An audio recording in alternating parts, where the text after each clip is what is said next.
พอ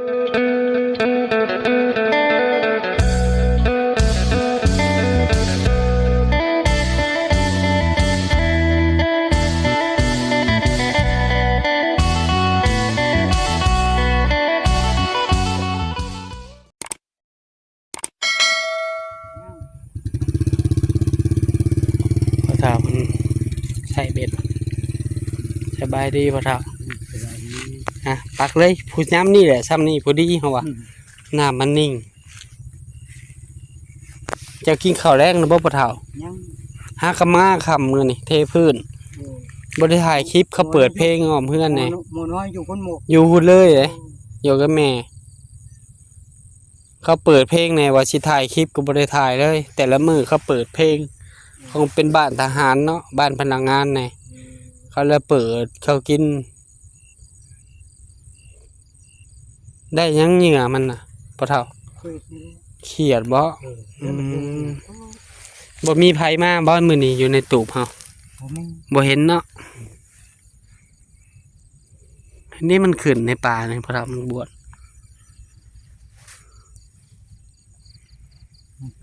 ได้เขียดไม่ได้ใช้เอาน้ำไผ่เขียดการนะบ่คันแบดเบิร์ดเลยบอกเด้อสากโลดยามมือแรงมาก็สาดให้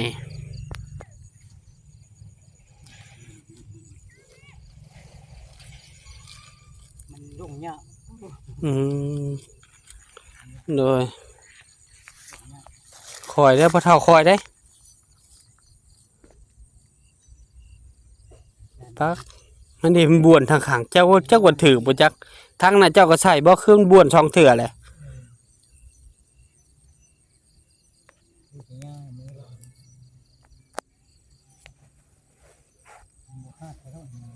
มื้อนี้เจ้าเห็นหยังกองพื้นแล้วบ่ไปช่วยเขาเพิ่นช้าบ่ได้กองพื้นร้านเจ้าบ่ซะหน่อยกองได้ครึ่งหนึ่งแล้วบ่กองเขามันไม่ใหญ่ไม่น้อยเพิ่นแซมเองบ่เขามันนั้นเอาเองเนาะแล้วบ่เฮือนสาวๆนะเขาสิแล้วมื้ออื่นน่ะจะได้เฮ็ดกระต๊อบเจ้าเนาะแล้วแต่เพิ่นเนาะมื้อใดเพิ่นวางมื้อเขาวางพุ่นโอ้ยช่วงนี้ก็ยากเวียกในพ่อเฒ่าเอ้ยก็บ่ได้คอยอยู่ตื่นมาไปค่ำมาคือจังซี่แหละเลยเพิ่นให้เมียไปขายเครื่องอีกยากช่วงนี้ยากอยู่อยากเฮ็ดให้แม่แล้วให้สะดวกสบายหั่นนะช่วยเฮ็ดให้เพิ่นผัวไม้เอื้อยเพิ่นเฮ็ดให้พอได้พักได้เช้าพ่อเฒ่าก็บ่อยากมาอยากอยู่พุ่นปกติกินข้าวแซ่บตุ้ยพี่ที่งามพ่อเฒ่าเอ้ยคันเจ้าขี่รถไถเมื่อบ้านเจ้าก็แวะโลดถามหาไปแวะลิ้นน้ำลาวปกติแล้วผู้เฒ่าหลายบ่ตีดอกอยู่เชโนบ้านใกล้เงินเคียงผู้นั้นผู้นี้ก็ย่างมานะพ่อเฒ่าเขาบ่นดินเอามาดินน้ำลายเนาะแม่นผู้เฒ่าผู้แก่แถวนั้นหลายอายุยืนหลายได้แถวซอยเงินเอานะหมดแล้วได้เขียดจากโต้พ่อเฒ่าหมดแล้วก็ไม่ใช่เอากระปูก็ไปมาแล้วโอ้ยนี่กระปูตัวเดียวเอาใส่สิมันใหญ่พวกใหญ่ก็ยามันใหญ่ได้อยู่โอ้โหหมักเบ็ดตัวใหญ่ๆเด้เบ็ดใหญ่เจ้าใช่อยู่บ่ตัวของไห้น่ะ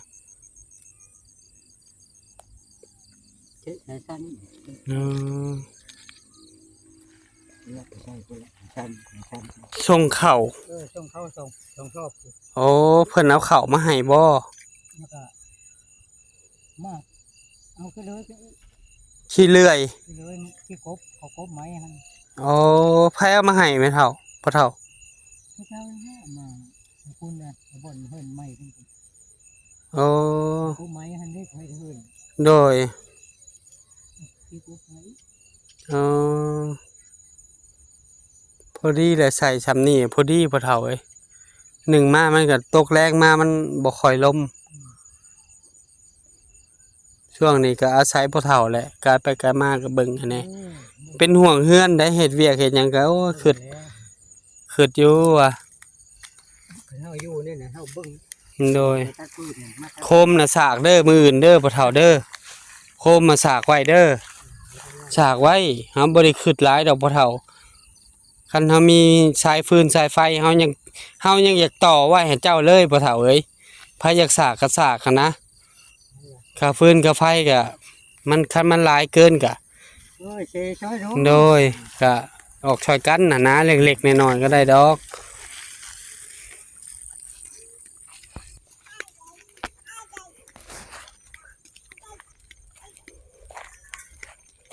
ได้หยังกินแรงหอยเฮาอะยังแส่ได้หอยหยังวะมื้ออื่นเพิ่นแล้วว่าสิอ้อมหอยมันยังฮัดอยู่ฮะแน่เบิ่งขี้ดินมันยังฮะ เซ่ไปเลยจอยได้ไปแล้วค่ะ อ๋อพอดีดอกมื้ออื่นจังสิอ้อมกินเฮ็ดหยังกินน่ะนี่สบายดีสาวน้อยแม่เฒ่า แก้วกุ้งกิน แจ่วกุ้งไผไปสะ คอยไปกับลูกเพิ่น โอ้โดย กลับมาก็เจลกินหาตุ่มนะค่ะ อืม เพิ่นมักแต่เจล เลย เอาเลยเนาะ มื้ออื่นก่อนแจวโคมมาให้หาสากไว้ก่อนเด้อมื้อแรงมื้ออื่นจึงเอามาให้พอได้เยื้องเขาห้องหนองห้องน้ำโดยแน่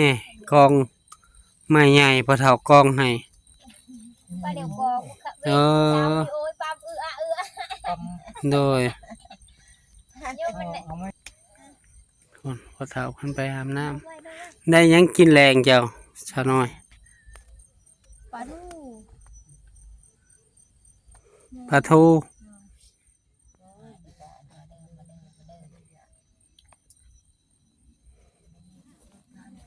ผลเอ็นนาเป็นเห็ดหยังเอากระสอบมาให้บ่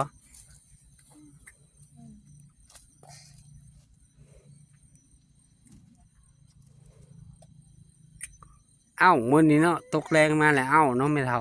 เอา อ๋อยามเบิ่งเว้นคือว่าลม เสาร์มาเลยสิหนาวๆเนาะ โดย มาแล้วโมโตแฮ่แฮ่ ให้พ่อเฒ่าคูดน่ะปักเบ็ดแคมน้องโลดคันมีกุ้งมีใส่เดือนมีหยังก็เอาไปตึกอยู่ในตู้ปะนะ แล้วคำไปซ่าแล้วได้เก็บ อ๋อ คำนี่แล้วก็ยุ่งไอ้ ยุงเนาะบ่มียาอุดยุงบ่แม่นเฒ่า ยาอุดยุงก็บ่มีบ่ บ่มี อ๋อพูดน้องทงผลมาแต่ทางใดเด้สบายดีน้องทง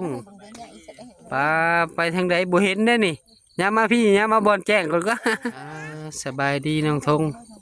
มาใช้ขับมือเตือนตายังบ่เห็นมือ มาแต่ยามละดาย ามละด้าได้บ่ ได้ มาผู้เดียวบ่ทง เอายังบ่ได้เมื่อเลยมาเลย ยังบ่ได้มือเลยเอ้าสาได้ซะ เอาอันนั้นไปส่งไม่เท่าคำ อ๋อ เอาอันนั้นไปส่งไม่เท่าคำแล้วก็มา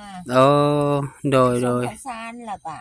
ส่งเค เอา รื่อง อันนั้นมาเอาขี้เลยมา มื้ออื่นเดี๋ยวสิเก็บกระสอบมาให้ อืม เพราะว่ากระสอบอยู่บ่อนนั้นเทเฮือนแม่เฮาแหละเทพื้นจะซื้อ ไปบางได้ก็เอาเนาะ อ๋อ อืม โดย มาไหวเอาดิอีนี่ อ๋อ มันตก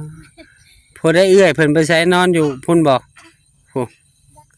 ลิ้นเนี่ยค่ะบอกว่าลิ้นผู้เดียวน่ะบอก เมื่อเลย เออเราบ่ได้มาบ่ มาไปขายเครื่องเลย มาแล้วไปคายคืน แม่น ได้ ฝาก ขย พ่อๆ เลยนะ แม่ๆเป็นกำลังใจแม่เฒ่าสาวน้อยนี่เด้อพ่อแม่พี่น้อง FC กันมื้อสุขสุคน ตอนนี้ก็ค่ำมืดแล้วเนาะก็เลยมาแวะจอบเบิ่ง ไอ้นั่นน่ะ คือตัวพ่อเฒ่าเพิ่นปลูกตูบแล้วสิมาเบิ่งตูบพ่อเฒ่ายังบ่ทันได้ปลูกโอ้เพิ่นเฮ็ดเวียกตูบสาวสาครเนาะ งบน่ะมาแล้ว โอ้ คุณเพิ่นบ่ได้อยู่ได้ทายเพิ่นไป โอ้หลายบ่อนไปเนาะโดยผู้ใดถ้าเพิ่นว่างเพิ่นแลแม่เฒ่าได้ยามใดก็ได้เนาะ ได้งั้น แล้วแต่เพิ่นว่างเวียกเพิ่นเฮ็ดให้ ให้งานได้ก็เอา โดยดีใจนำแม่เฒ่าสิได้ตูบใหม่ อืม โดย แข่งผ่าแข่งผลเนาะ ฝากพ่อๆแม่ๆเป็นกำลังใจแม่เฒ่านี่เด้อพ่อแม่พี่น้องสาวน้อยนำเนาะโดยมาฮอดนี้บ่าวจะมั่มก็ขอ ขอบบุญขอบคุณพ่อแม่ FC ทุกท่านที่เบิ่งคลิปบ่าวจะม่ำแต่ต้นจนจบในบ่ขามโฆษณาเพื่อเป็นกำลังใจให้บ่าวจะม่ำเฮ็ดคลิปใหม่ๆออกมาให้พ่อแม่พี่น้องได้รับได้ชมขอให้พ่อแม่ FC ทุกท่านจงมีสุขภาพร่างกายแข็งแรงปราศจากโรคภัยไข้เจ็บคิดสิ่งใดก็ให้ได้สิ่งนั้นจงความมุ่งมั่นปรารถนาทำมาค้าขายซื้อได้ขายมานเฮ็ดธุรกิจอันใดก็ขอให้ประสบผลสำเร็จในหน้าที่การงานไปใส่ก็ขอให้แคล้วคลาดปลอดภัยเด้อโดยฝากพ่อแม่เป็นกำลังใจให้ครอบครัวบ่าวจะมั่มกดติดตามบ่าวจะมั่มกดไลค์กดแชร์อย่าลืมกดกระดิ่งเพื่อบ่พลาดคลิปใหม่ๆของบ่าวจะมั่มบ่าวจะมั่มก็สิบ่ขอรบกวนให้แม่เฒ่าและสาวน้อยเพิ่นกินข้าวกินน้ำบ่าวจะมั่มหาก็มาแต่เซโนค่ำเนาะมื้อนี้เนาะเทพื้นแน่2-3 คนเทแน่โดยสบายดีเด้อแม่เฒ่าอยู่ดีมีแฮงเด้อหักแพงกันคือเก่าโดยมากระบกเอาเมื่อขายมันละบ่แม่นเฒ่า ขายเบิดแล้ว โอ้คิดว่ายังว่าสิซื้อ เบิดแล้ว สิซื้อมื้อขั่วกิน ไปอันเก็บมาพาย โอ้โดย หักมันแน่นแล้วมันบ่ว่าง บ่เป็นหยัง ไปเก็บจะได้เก็บมาพาย โดย